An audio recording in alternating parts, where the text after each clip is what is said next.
可能就 focus 佢一個咪就係咯。得幾十人，可能你一成千人。嗱，我唔知佢咪計埋思考啦。如果佢計埋思考咧，咁啊思考梗係好啦。咪咯。思考咧，你 screen 曬啲人㗎啦嘛。思考更加冇，你係著名思考，直情由小學一路到大學嘅。即係佢如果分開佢就好啲，如果唔分開佢咧，就唔 fair comparison 嚟嘅。我諗佢分開即係排位嘅，即係佢亦都有個做埋咧，除咗 Ontario 之外咧，佢就highlight。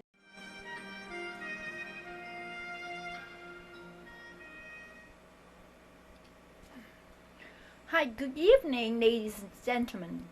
Welcome back to our Toronto TV Education Insight program. I'm Carol Chen, the program host. This is a very good opportunity for sharing with each other regarding the updated educational issues and status. Like there's a current report established by the Toronto TV, maybe that's on June 13, regarding the census of students from grade 7 to grade 10, the update issues and report already shared with the public. Today we are very lucky to have the research coordinator for the research department of Toronto District School Board, Miss Maria Yao, is here for sharing the update with us. Welcome, Miss Maria Yao. Thank you.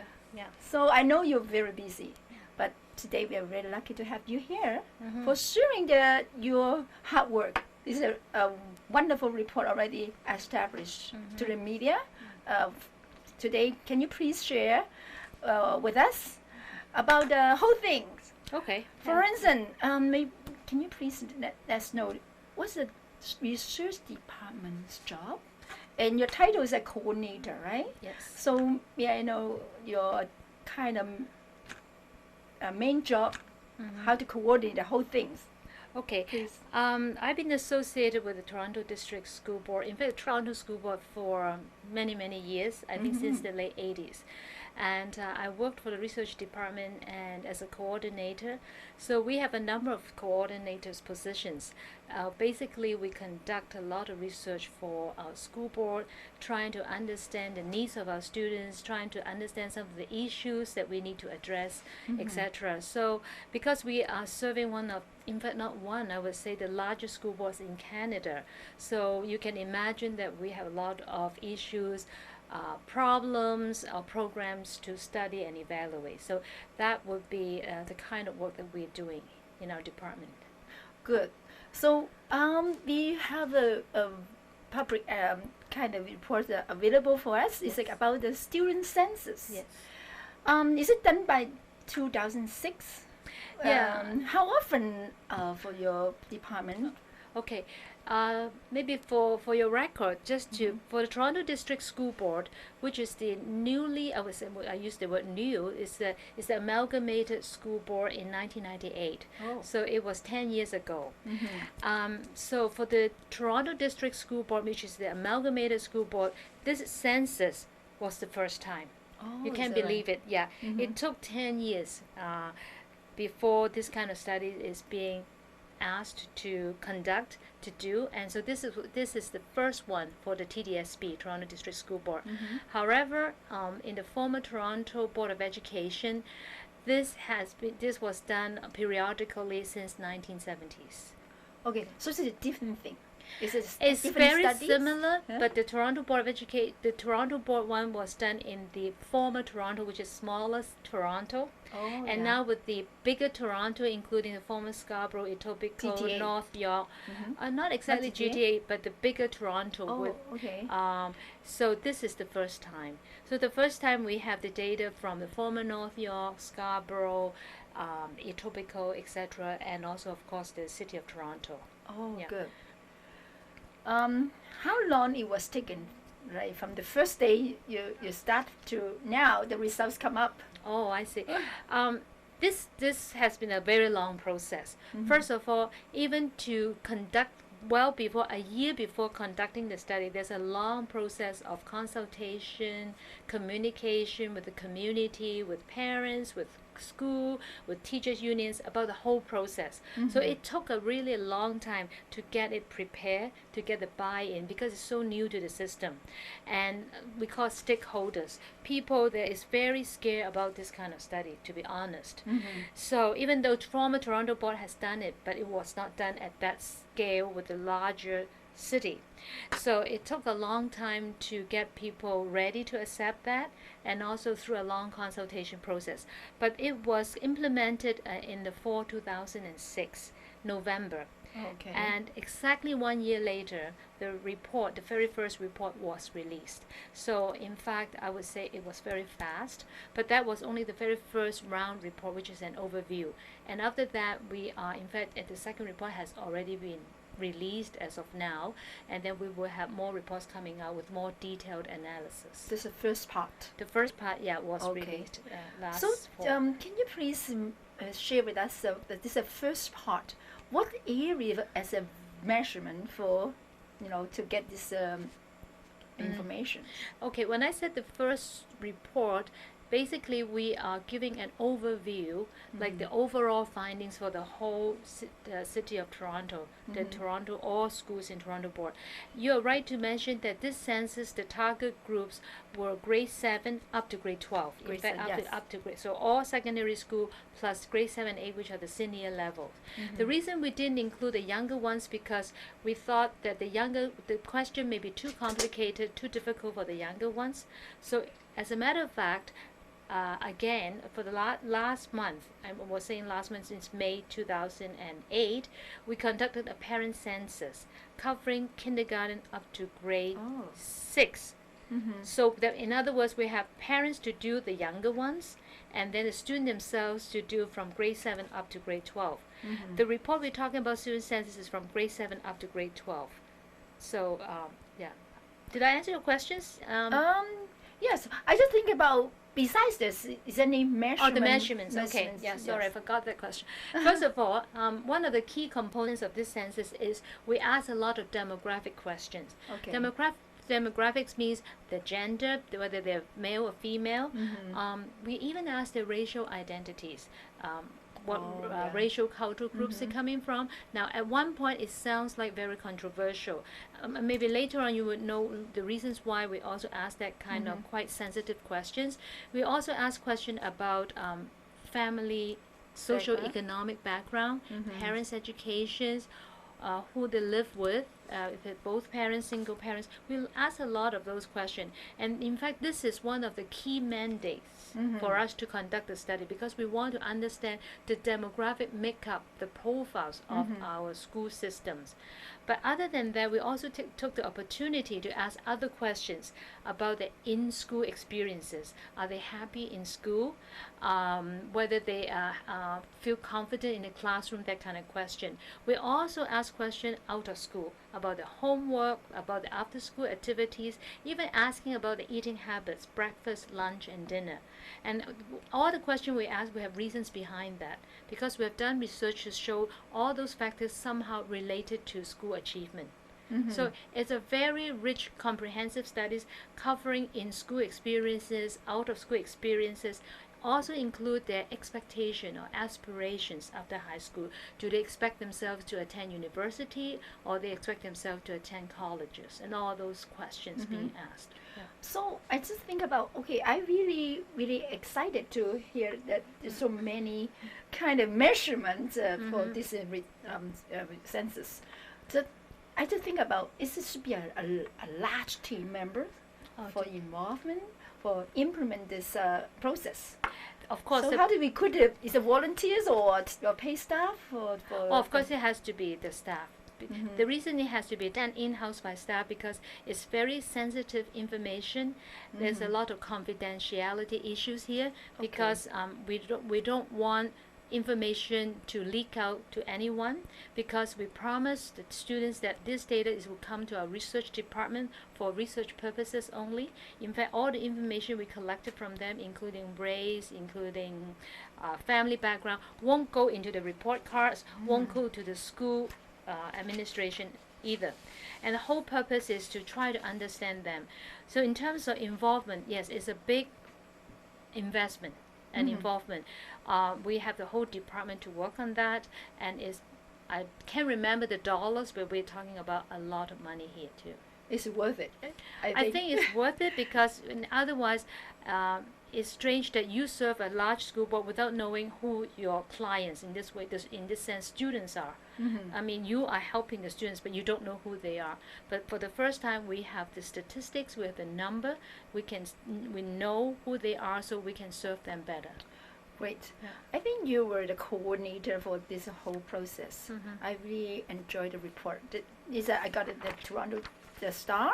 Is it the kind of reports that are already available for the community? So based on this update statistics, are you surprised or are you satisfied with the outcome? Okay.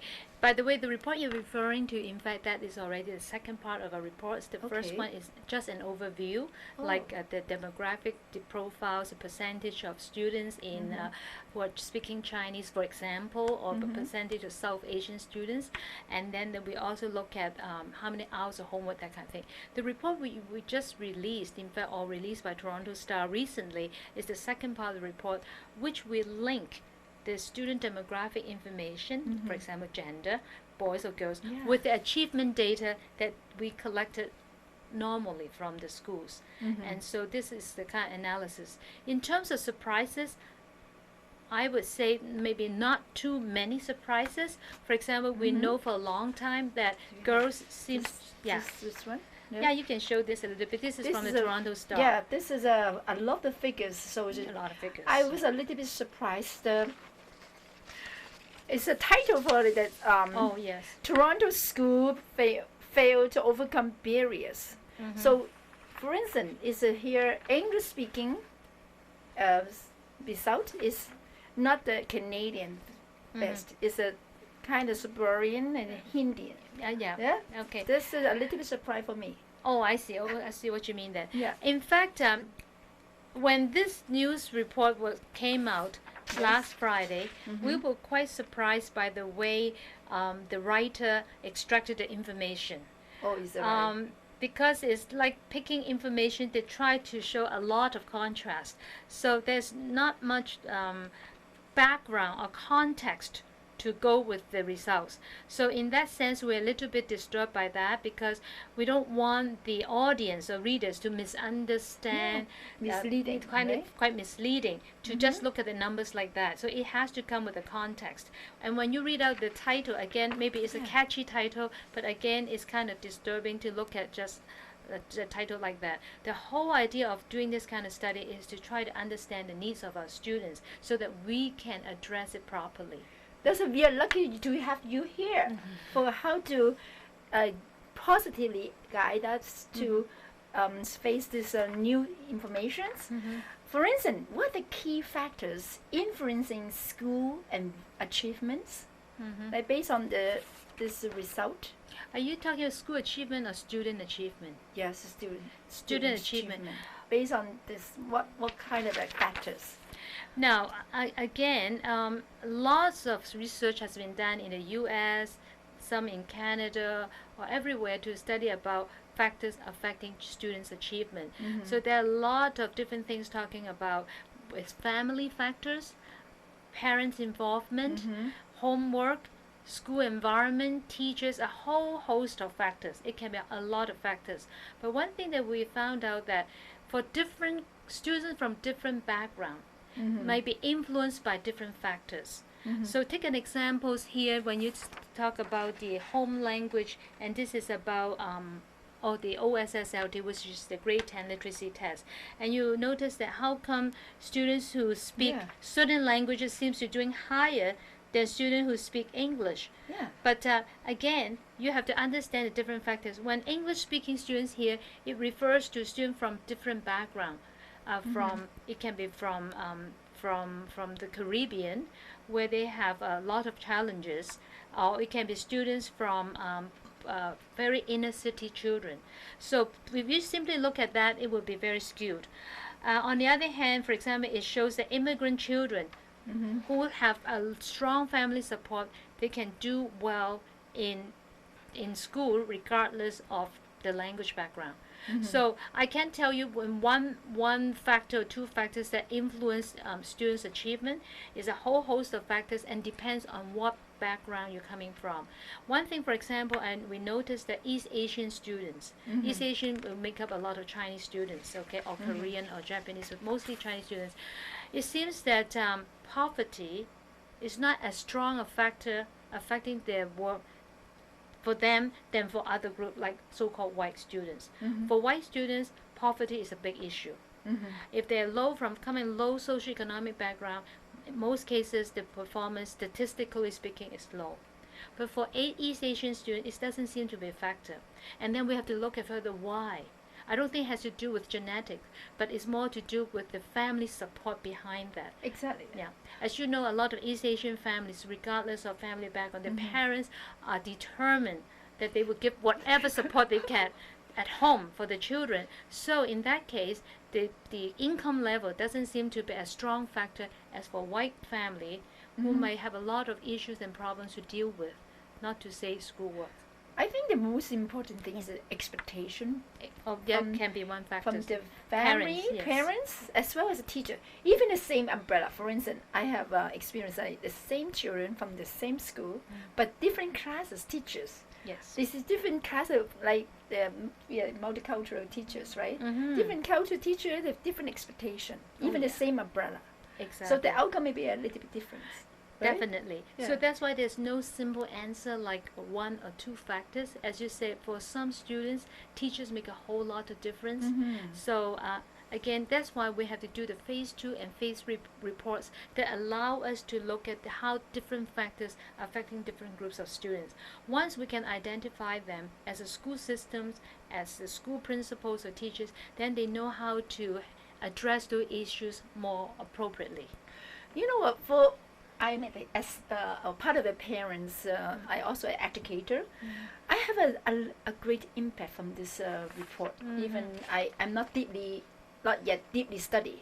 Still, overall I said, oh my goodness, that is cause a lot of impact, right, for the community. For instance, racism, right? So you say stop racism, right? But the outcome shows that it's obviously different races have a different very, very different results. Yeah. For instance, black is 43 for like need to see reading. Yes. And then the East Asian have 78%. Yes. Yes. So of course there's different areas, the same differences. So as an expert now, you are here. So can you share how to face this impact for the community, especially of different school boards? Yeah, so that's why I think it's our responsibility as the research experts here. Just this is the first level. So these are the numbers. But we are not satisfied to stop here to say, okay, that's the results. That's why we are working very hard. The second phase, the third phase of report, which we look at for black students. Then we look further, hopefully through the research, what are the factors behind that that may cause their lower results, that may explain the challenges that they are facing. And this is our responsibility to look at it deeper so that we can go to the schools, talk with the parents and talk with the educators and to see how to handle that. For example, when we look at the black students, on average, they have low income background. This is one factor. And a lot of Caribbean students from Caribbean background, in fact, they reported that very low percentage of the parents are coming from university degree background compared with other racial groups. So those can be some of the reasons behind that. And then as a school system, for example, one way to deal with that, they're thinking about should they have more homework club so that after school they will have more support from school. Should they have mentors and coaches to help these students, because a lot of them coming from struggling families with one parent. So all those are the issues that will be coming up in our second or third round reports when we look deeper at why are the factors that cause low performance in some areas. Of course, we might not even able to give you all the causes, but at least we can introduce some of the factors related to the low performance or high performance. Yeah, exactly. I look forward to having the second report because I think almost 10 years ago, I heard you share with the public regarding the maybe the first time. Yes. It's overall. Besides the academic, Yes. Yes. we also study the kind of a whole development Yes, of a yes. student, Right. like social and emotional Yes. development. Right. I remember that our like Asian of background student a little bit behind Yes. on Yes. this area, Yes. Yes. and academic is okay. Mm-hmm. Do you predict?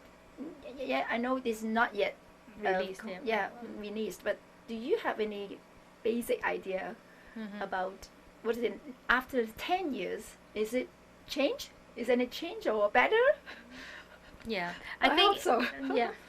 I think we have to wait until the report is finalized and released, because until all the analysis is thoroughly done. However, I think there's still the pattern there. 10 years ago, when we got the data from the former Toronto Board of Education, is interestingly, in terms of academic performance, it's quite similar to what you are seeing today. That is relatively, they're doing high, relatively high. So, but on the other hand, I hope the Asian communities, East Asian communities, or the Chinese community won't be complacent that, oh, our children are doing so well academically. When we start looking at the other side of the scale, like social, as you said, emotional, oral, expressive skills, leadership, and all those things, at that time we found that they lagged far, far behind of other cultural groups. Now, although we haven't finalized and the analysis, but I won't be surprised if the pattern still remains, because it takes a long time to close the gaps. So once those reports are released, I think we will have a lot to talk about that. However, I would like to mention that student success shouldn't be measured simply by academic success. Academic is one important part of our child's development, but that is not the only thing. I think we need to have a whole well-rounded development, including social, emotional, physical well-being. And if we lack one and achieve well the others, this is, at least my definition, is not real success. Oh, Maria, I think this is a good time to be sharing this, because I just have Chinese media Oh, okay. share with us about the Fraser report. It's the annual report. Yeah, the Fraser report. Oh my yeah. goodness! I think Yeah. so many Asian parents, including myself, is interested to the. Oh, is it my child's school? Is it on the top 30 across Ranking the school. Ontario, Yes. even in York region or Toronto sport? There's a very so thick report. It's an annually. Yeah. So, yeah. as an expert you are, can you have some input with us? Like, Yeah. you just mentioned that it should be a balance, Yes. whole development. But how do you Now- face on this challenge? Yes. Personally, I myself, including, I was dare to say, my colleagues or the school system would have a lot of problems with this kind of school ranking. Okay. Lots of problems. Yeah, look, And as you said, this is based on the Fraser report 30 done high, by the Fraser Institute.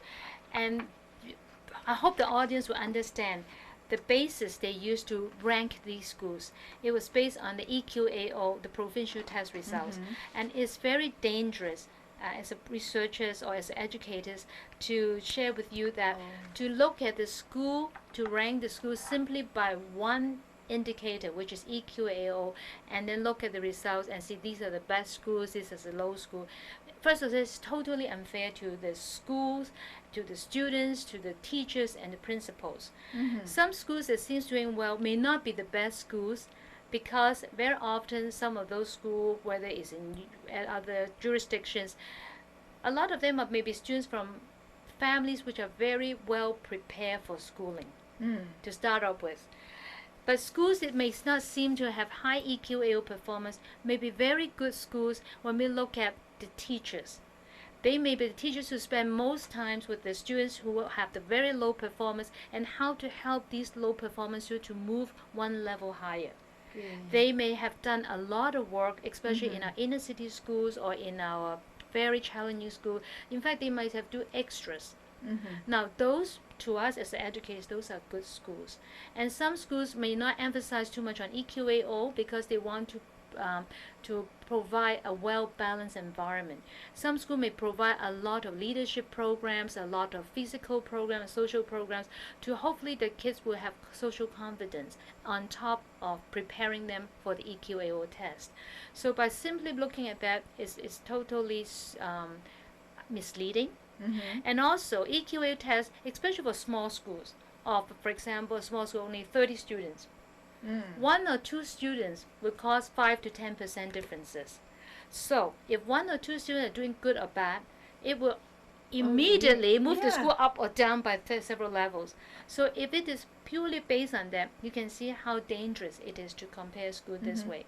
I think to look at school effectiveness or how successful school, you really have to visit the school and look at the different facets of the school.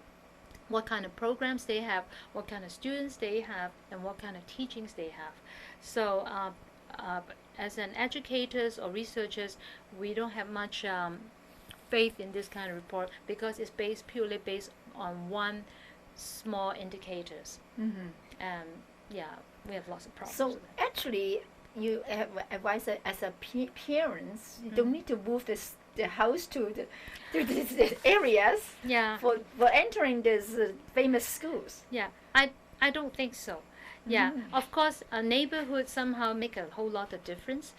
Challenging neighborhoods, of course, you will expect more challenging children, and because of that, the school results may look lower because there are a lot of issues that we have to deal with.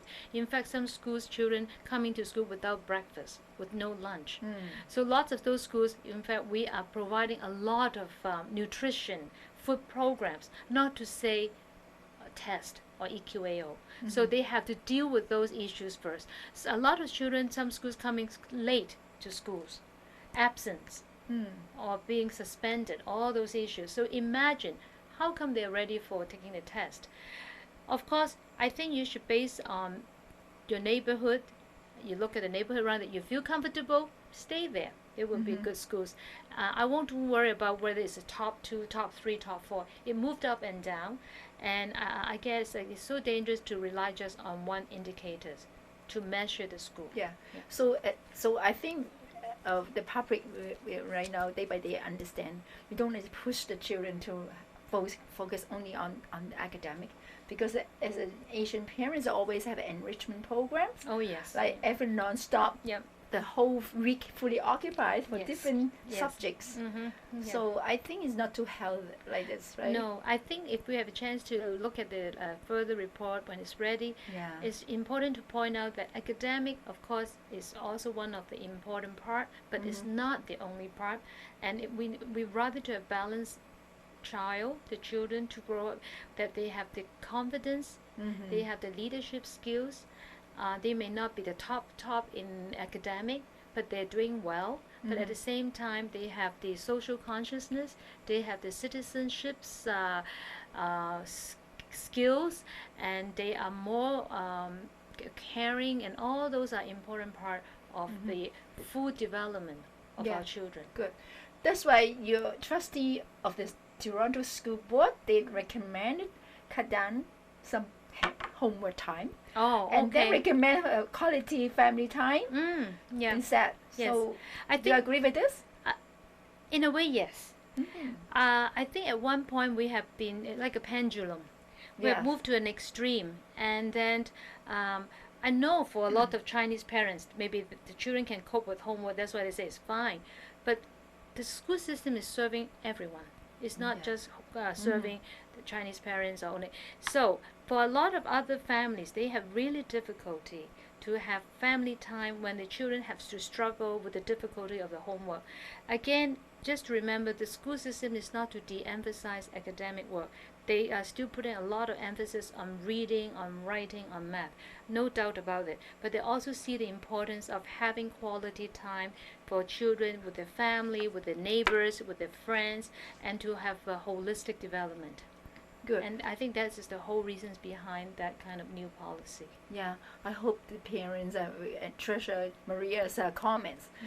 As a kind of professional in education, with the current data and statistics shows that what is the long-term and short-term goal for wisely using the materials? Okay, I think the reason why the school board, after 10 years of the amalgamation, finally decided to do this kind of study is because they have to accept exactly the short term and the long term goals for that. The short term, I think, is to first of all understand, as I mentioned earlier, to understand who are the students that we are serving. You need to know that. So this is, you get the statistics right away. And then the second level is that what are their needs? Very good. And another, are there any gaps? Like, are the boys doing better than girls or girls better? If there are gaps, how wide is the gaps?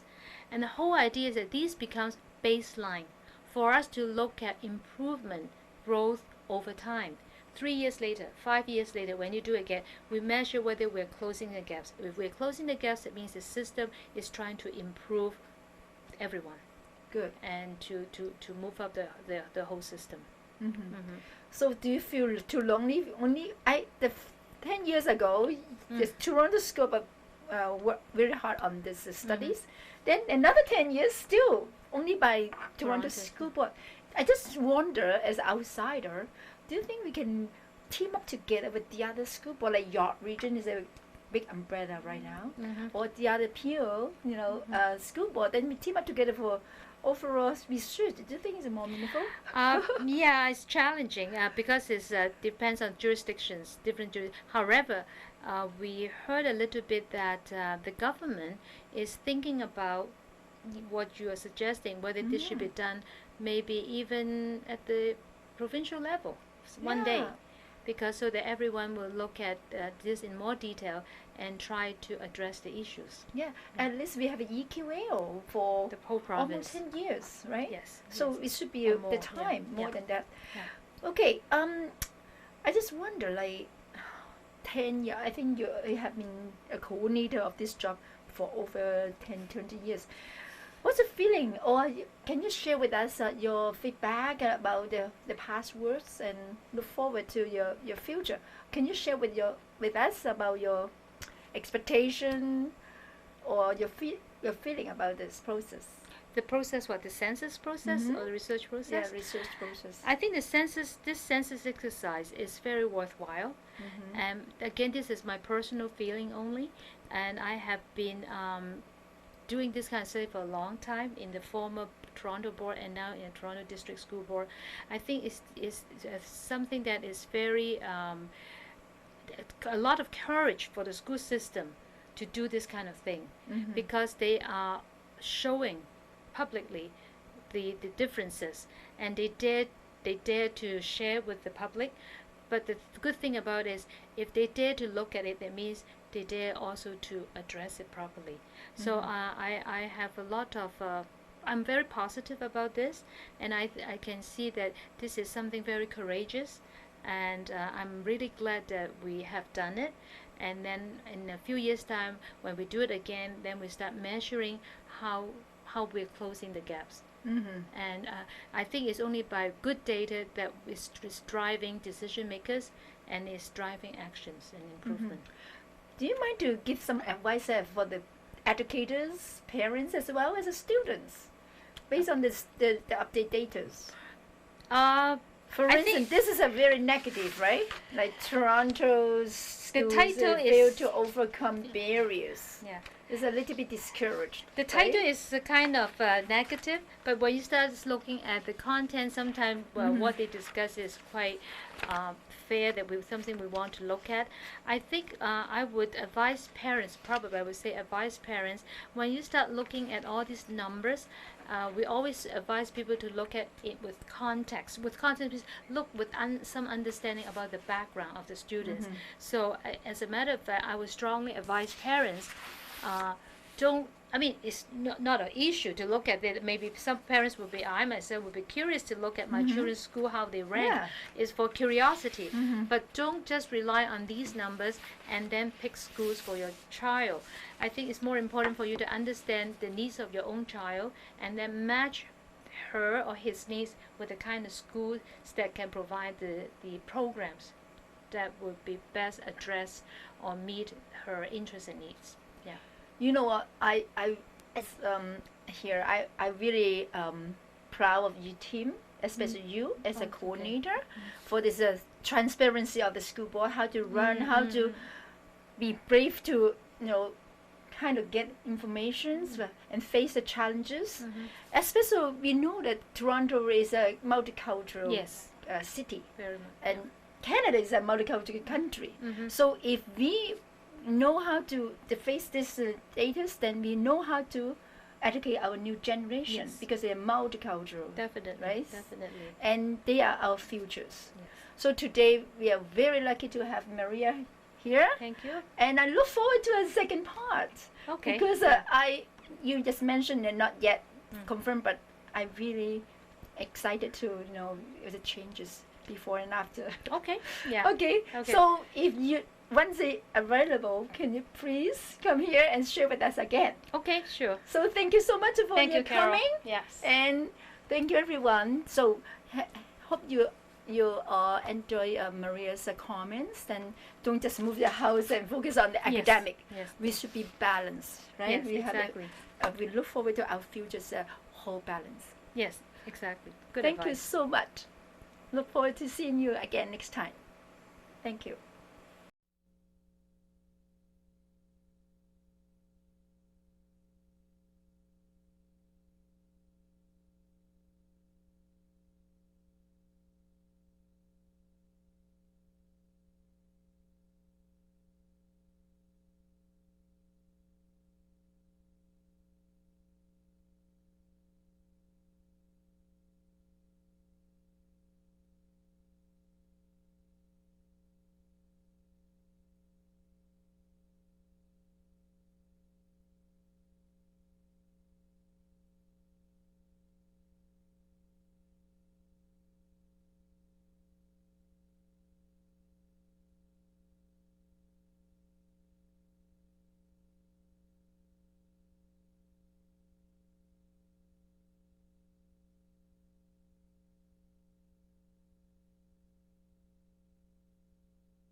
可能就 focus 佢一個咪就係咯，得幾十人，可能你而家成千人。嗱，我唔知佢咪計埋思考啦。